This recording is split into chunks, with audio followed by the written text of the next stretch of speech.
Imagine living in a small, quiet town where everyone knows each other. Now imagine that one day, anonymous letters start appearing in mailboxes, revealing your deepest, darkest secrets.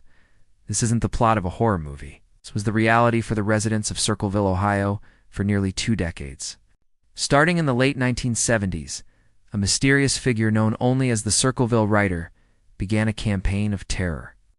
The letters were postmarked from Columbus, written in a distinct blocky script, and they didn't just contain gossip.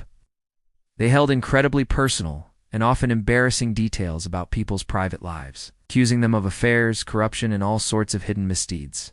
The writer seemed to know everything about everyone, turning neighbors against each other and shattering the town's sense of security. The primary target was a school bus driver named Mary Gillespie. Letters accused her of having an affair with the school superintendent. Her husband, Ron, also received letters, one of which ominously warned him to put a stop to the affair.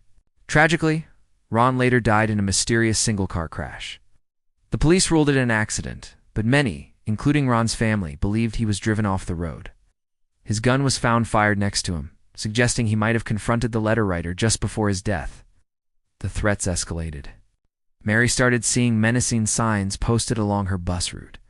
Then, the case took an even darker turn.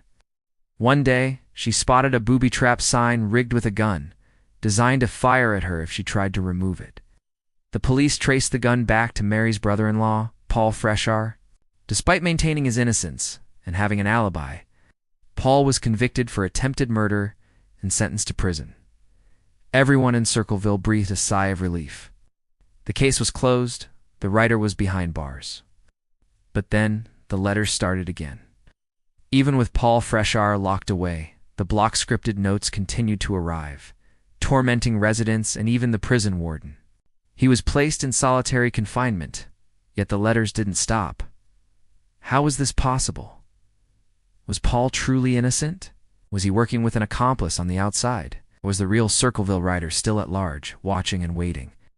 To this day, the true identity of the Circleville letter writer remains one of America's most chilling, unsolved mysteries. The letters eventually stopped in the mid-1990s, but the fear and paranoia they caused left a permanent scar on the small Ohio town.